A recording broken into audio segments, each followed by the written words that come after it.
بسم الله الرحمن الرحيم. السلام عليكم ورحمة الله وبركاته. معكم محمد شاهين التاعب من قناة الدعوة الإسلامية على اليوتيوب، وما زلنا بنتكلم عن الأخطاء أثناء عملية النسخ أو التحريف اللي كان بيحصل للكتاب المقدس أثناء انتقال نص الكتاب المقدس تاريخيا.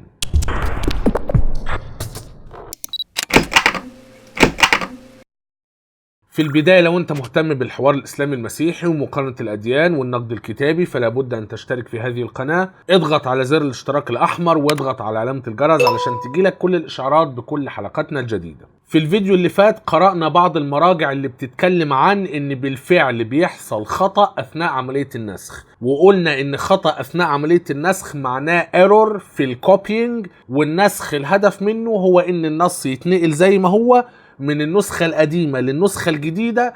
لو النص اتغير وما اتنقلش زي ما هو يبقى حصل خطأ أثناء عملية النسخ، ايرور. وقلنا بشكل عام ان في نوعين من الأخطاء اللي بتحصل أثناء عملية النسخ، يا إما أخطاء عفوية غير مقصودة، يا إما تحريف مقصود متعمد.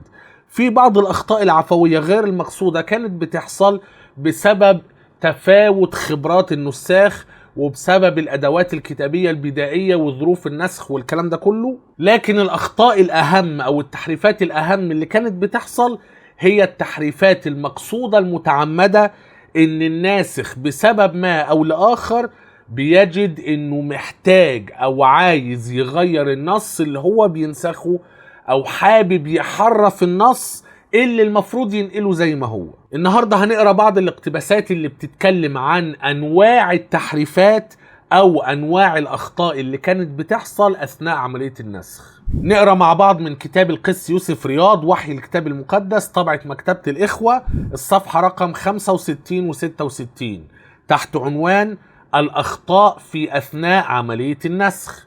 بيقول الآتي: لكن ليس فقط أن النسخ الأصلية فقدت، مش هي دي المصيبة الوحيدة أو مش هي دي المشكلة الوحيدة، في مشكلة كمان، بل إن عملية النسخ لم تخلو من الأخطاء. النص ما اتنقلش زي ما هو، النص اتغير، النص اتبدل، النص اتضاف عليه، النص اتحذف منه، حصل تحريف.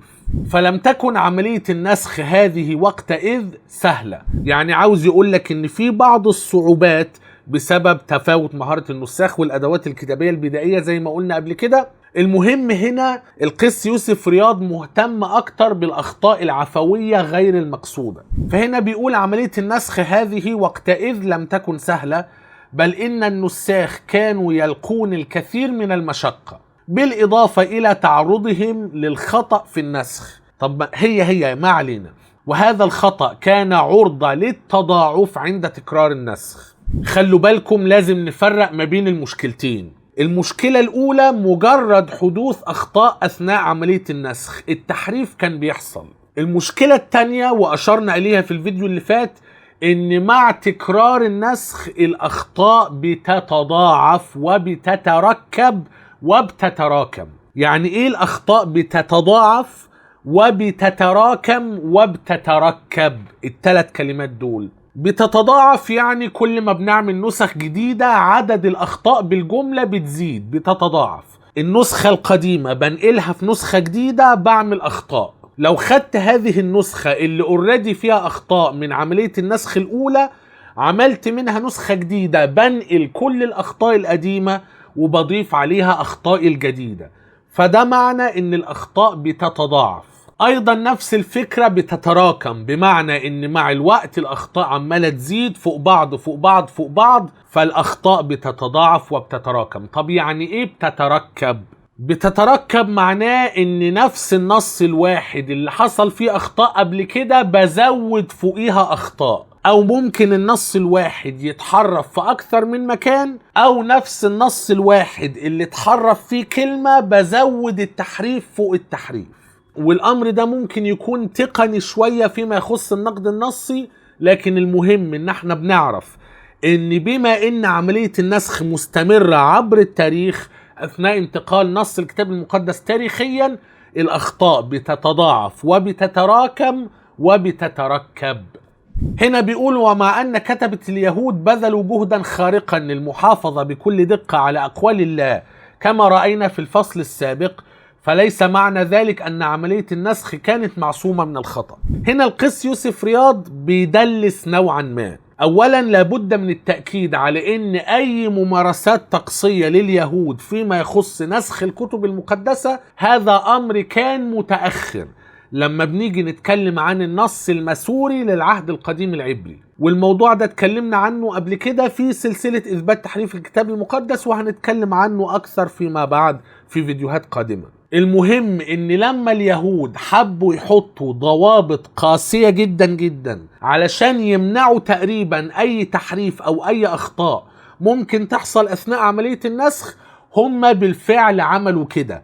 لكن امتى؟ متأخرا جدا، لما حبوا يعملوا النص التقليدي، النص المستلم بتاعهم اللي هو اسمه النص المسوري. وهناك نقطة في غاية الأهمية، ان كثير جدا من المسيحيين بيدعوا ان بما ان عملية النسخ بشرية فلازم يحصل أخطاء، لكن احنا كمسلمين بنأكد ان كان ممكن تطلع بآلية او بمنهجية معينة تضبط بيها عملية النسخ البشرية فتصفي منها وتنقح منها اي اخطاء. كان ممكن اتحرى افضل النساخ واعلاهم مهارة علشان هم اللي يعملوا عملية النسخ، وكان ممكن اوفر لهؤلاء النساخ البيئة والظروف اللي تخلي عملية النسخ مثالية. اخلي الاضاءة ممتازة، اجيب لهم احسن جلود، اجيب لهم احسن اقلام، وهكذا اعمل لهم جلسة كويسة يقعدوا عليها علشان يعرفوا ينسخوا، وهكذا. وممكن اوفر للنساخ مجموعة من المراجعين بحيث ان هم يراجعوا شغل النساخ وينقحوا منه اي غلط اول باول.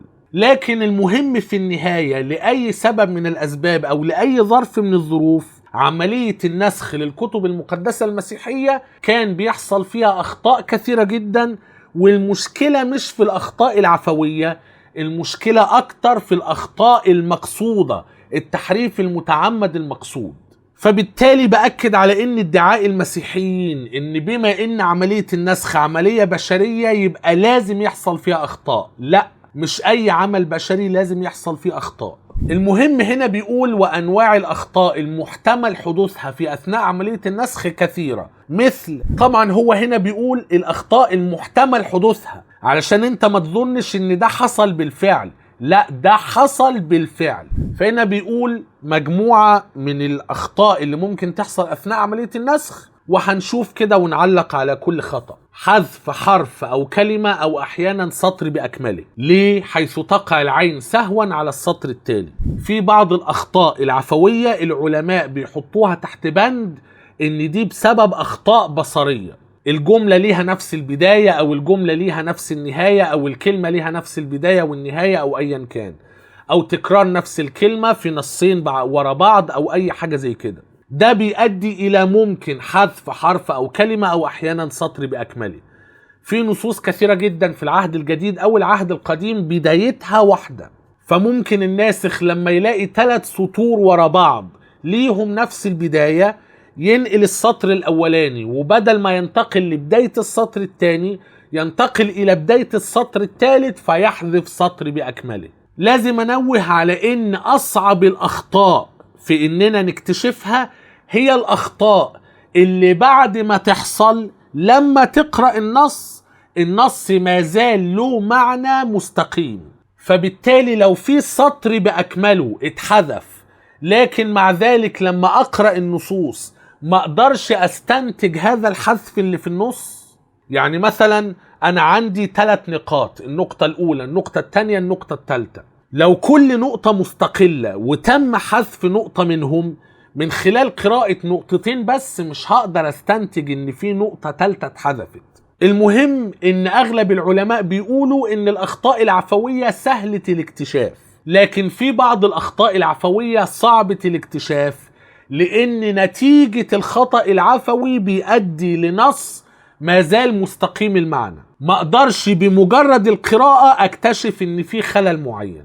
فاول حاجة حذف حرف او كلمة او احيانا سطر باكمله، وبعدين تكرار كلمة او سطر عن طريق السهو عكس الخطأ السابق، وبعدين اخطاء هجائية لاحدى الكلمات، وبعدين اخطاء سماعية. هنا في الأخطاء السماعية بيقول إيه؟ أخطاء سماعية يعني الناسخ ما كانش بينقل من مخطوطة قصاده، ده كان في حد بيمليه.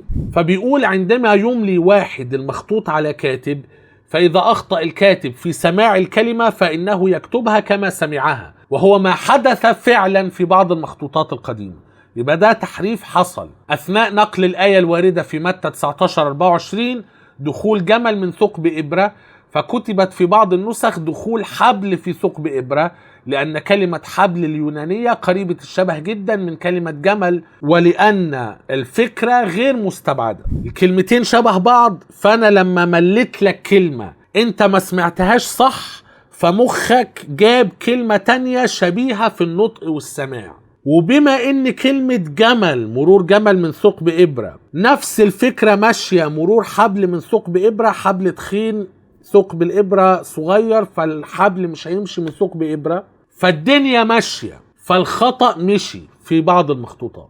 المهم أنا بأكد إن يوسف رياض بيقول إن دي بعض الأخطاء المحتمل حدوثها، أنا بقول إن كل هذه الأخطاء حدثت بالفعل. طيب أخطاء الذاكرة، يعني إيه أخطاء الذاكرة؟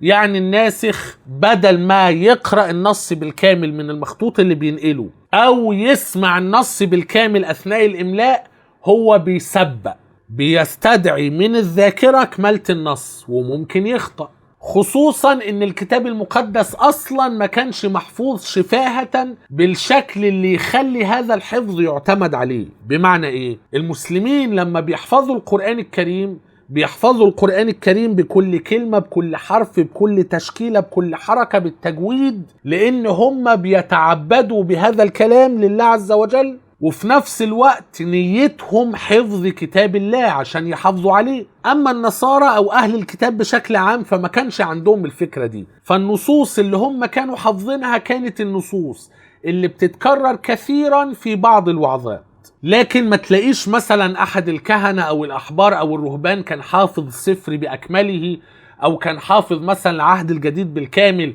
او الاربع اناجيل بالكامل، او رسائل بولس، او الاسفار التاريخيه كلها، ايا كان. فاخطاء الذاكره يعني ايه؟ اي ان يعتمد الكاتب على الذاكره في كتابه جزء من الايه، وهو على ما يبدو السبب في ان احد النساخ كتب الايه الوارده في افسس كذا ثمر الروح، مع ان الاصل هو ثمر النور، وذلك اعتمادا منه على ذاكرته في حفظ الايه الوارده في غلاطيا، وكذلك يوم الله يخليها يوم الرب، وذلك لشيوع هذا التعبير في العديد من الأماكن في كلا العهدين القديم والجديد. يعني من الآخر كان ده خطأ بيحصل، وده خطأ عفوي غير مقصود.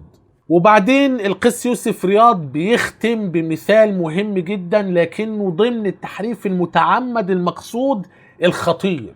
فبيقول إضافة الحواشي المكتوبة كتعليق على جانب الصفحة كأنها من ضمن المتن. يعني ايه؟ يعني عندي المتن الأصلي للكتاب، احيانا في بعض المخطوطات او في بعض الكتب المقدسة كان بعض الناس بيكتبوا تعليقات هامشية على جنب، تفسير او تعليق او شرح او فائدة ايا كان. فبعض النساخ كانوا بيضيفوا هذه الحواشي، الشروحات التي ليست من اصل الكتاب، يضيفوها في قلب المتن، فيبقى كأنه جزء من النص المقدس. فالقس يوسف رياض بيقول الآتي: وهو على ما يبدو سبب في إضافة بعض الأجزاء التي لم ترد في أقدم النسخ وأدقها، مثل عبارة السالكين ليس حسب الجسد بل حسب الروح، مقطع بالكامل كبير في رومية 8:1، وأيضا العبارة المشهورة جدا من أشهر أدلة الثالوث على الإطلاق: الذين يشهدون في السماء هم ثلاثة، الأب والكلمة والروح القدس، وهؤلاء الثلاثة هم واحد، الواردة في يوحنا الأولى 5:7. فبالتالي بعض الناس ممكن يقولوا إن هذا الخطأ عفوي، إنه بيضيف الهامش بيخليه في قلب المتن، وممكن يكون مقصود إنه بيضيف الهامش في قلب المتن. المهم احنا بنلاحظ من القس يوسف رياض إنه مهتم أكثر بتسليط الضوء على الأخطاء العفوية. ليه؟ فكرة في غاية الأهمية. هل الناسخ ده كان قصده يحرف الكتاب المقدس ولا ما كانش قصده؟ النقطة دي في غاية الأهمية. لو تم إثبات إن النساخ أحيانا بالقصد بالعمد كانوا بيحرفوا النصوص اللي هم بينسخوها، ده هيقلل من موثوقية الكتاب المقدس بشكل كبير جدا. لو المسيحي قدر يثبت إن الناسخ ده كان صاحب نية حسنة وما كانش يقصد انه يغير النص اثناء نسخه، وان اي تغيير اثناء عملية النسخ ده كان مجرد خطأ عفوي غير مقصود، ده هيعطي مصداقية اكتر للمخطوطات اللي انتجها هؤلاء النساخ. لكن في نقطة في غاية الاهمية، احنا ما نعرفش تحديدا للغالبية العظمى من المخطوطات القديمة للكتاب المقدس اي حاجة، ما نعرفش اي حاجة عن النساخ اللي نسخوا هذه المخطوطات. بالإضافة لذلك في مخطوطات كثيرة جدا جدا قديمة ما نعرفش عنها أي حاجة أصلا، والعلماء بيجتهدوا علشان يعرفوا أي معلومات عن هذه المخطوطات القديمة. لكن على كل حال فكرة إن الناسخ متعمدا كان بيحرف النصوص لأي هدف أو لأي سبب من الأسباب بيقلل من موثوقية الكتاب المقدس بشكل كبير. ودي نقطة تكلم عنها بارت إيرمان كثيرا جدا، إن الآباء نفسهم، إن المسيحيين نفسهم هم اللي كانوا بيحرفوا كتابهم، ودي أهم مشكلة بتفقد الكتاب المقدس موثوقيته. المفترض إن المسلم صاحب الكتاب ده، صاحب القرآن الكريم، هو اللي يحافظ عليه وهو صاحب الكتاب. لو أنت عايز الكتاب بترجع للمسلم تاخد منه الكتاب. طب لو كان المسلم نفسه هو اللي حرف القرآن، هي دي المشكلة الكبيرة. لو كل أهل الأرض اجتمعوا على تحريف القرآن الكريم لكن كل المسلمين ما زالوا محافظين عليه، فالأمر لن يؤثر على المسلمين بأي شكل. لكن المشكلة لما صاحب الكتاب نفسه هو اللي يحرف كتابه. نطلع على اقتباس آخر من كتاب مخطوطات الكتاب المقدس بلغتها الأصلية للقس شنودة ماهر إسحاق، طبعة الأنبر ويز بالعباسية، الصفحة رقم 20. بيتكلم أيضا عن أنواع التحريفات أو أنواع الأخطاء اللي كانت بتحصل أثناء عملية النسخ. بيقول: وقد أظهر باك في دراسته عن طريقة أوريجانوس في مقارنة النصوص الكتابية أن أوريجانوس يرجع الفروق في القراءات إلى أسباب 4. طبعا أوريجانوس أحد أهم آباء القرن الثالث الميلادي، كان عنده مشروع ضخم جدا اسمه الهكسابيلا السداسي. ايه الهكسابيلا دي؟ الهكسابيلا عبارة عن مقارنة 6 أعمدة لمصادر مختلفة من نص العهد القديم. كان عنده النص العبري، وكان عنده النص السبعيني، وكان عنده نص ثيودوتيون وسيماخوس وأكيلا، وكان عنده نص يوناني لكنه نقحرة، ترانزليتريشن للنص العبري. يعني ايه نقحرة؟ يعني الحرف يوناني او الكلام يوناني لكن انت لما بتقراه بتقرا العبري. المهم أوريجانوس استخدم هذا المشروع الضخم العظيم الهكسابيلا في انه يقارن ما بين مصادر وترجمات نص العهد القديم. فكان عنده زي ما قلت النص العبري والنص اليوناني السبعيني، وباقي الترجمات اليونانية أكيلوس وثيودوتيون وسيماخوس. كان بيقارن ما بين كل هذه المصادر، كان بيطلع باختلافات كثيرة، وكان بيعلم بعض العلامات علشان يفرق ما بين هذه الاختلافات. النص العبري فيه كذا، السبعيني ما فيهوش، السبعيني فيه كذا، العبري ما فيهوش، وهكذا. في النهاية أوريجانوس قال إن كل هذه الاختلافات بترجع ل4 أنواع أو 4 أسباب أو 4 عناوين رئيسية نقدر نحط تحتها كل الاختلافات اللي احنا بنلاقيها. ايه بقى هي؟ قال لك أخطاء أثناء عملية النقل بالنساخة. يعني ايه الكلام ده؟ اللي هو الأخطاء العفوية غير المقصودة أيا كانت الأسباب، نتيجة انخفاض درجة التركيز عند الناسخ أو بسبب الأدوات الكتابية البدائية أو ظروف النسخ أيا كان. وبعد كده بيشير ل3 نقاط تتحط ضمن التحريف العفوي المتعمد المقصود، حاجات خطيرة جدا.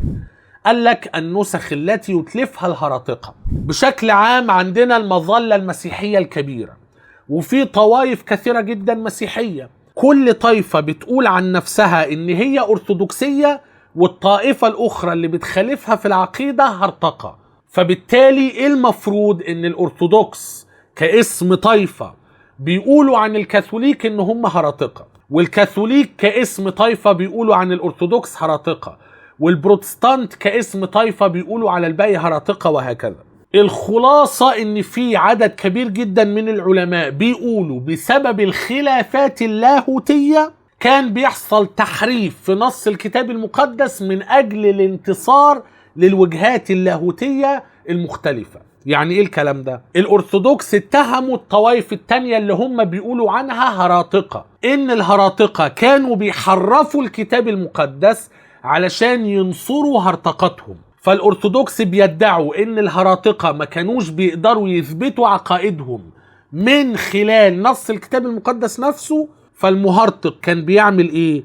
كان بيحرف نص الكتاب المقدس وبيخلي نص الكتاب يدعم عقيدته. خلي بالك النقطة دي في غاية الأهمية، لأن الكثير جدا من المدافعين عن الكتاب المقدس بيدعوا إن اليهود كان نقروهم من نقر المسيحيين، والمسيحيين كان نقروهم من نقر اليهود. لو اليهود حرفوا المسيحيين هيبلغوا عنهم أو هيقفشوهم، لو المسيحيين حرفوا اليهود كانوا هيقفشوهم. بنفس الطريقة المسيحيين بيدعوا إن الطوائف المسيحية المختلفة والصراعات اللاهوتية المختلفة خلت الطوائف المسيحية نقرها من نقر بعض، فلو حد حرف التاني هيبلغ عنه أو يقفشه وهكذا. فكل المدافعين تقريبا عن عصمة الكتاب المقدس بيدعوا إن طوال التاريخ المسيحي عمر ما فيه هراطقة قالوا إن المسيحيين الفلانيين حرفوا، أو في نفس الوقت الأرثوذكس عمرهم ما لقوا إن الهراطقة حرفوا، فيما معناه مفيش مسيحيين حرفوا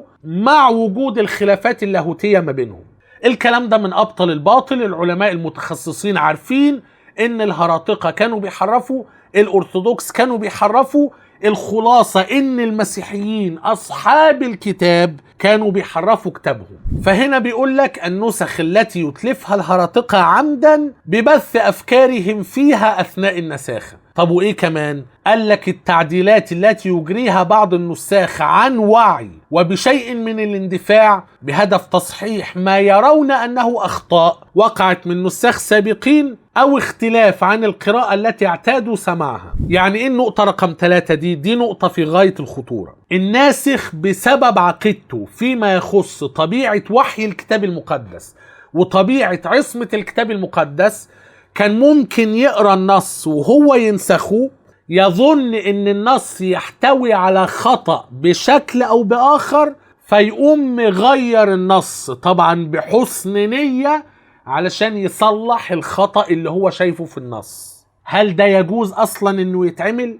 الفكرة كلها هي ان الناسخ كان بيقدر يحط نفسه في حالة نفسية مناسبة تبرر له التحريف اللي هو هيعمله. هي دي النقطة اللي احنا عايزين نأكد عليها، بغض النظر عن الأسباب وبغض النظر عن الأهداف. الناسخ كان بيحرف عن وعي وعن قصد وعن عمد نص الكتاب المقدس. النقطة رقم 4 تعديلات بهدف توضيح المعنى المقصود في العبارة، أيضا نفس الطريقة بهدف طبيعة وحي الكتاب المقدس، اعتقاد المسيحي في النقطة دي وطبيعة عصمة الكتاب المقدس.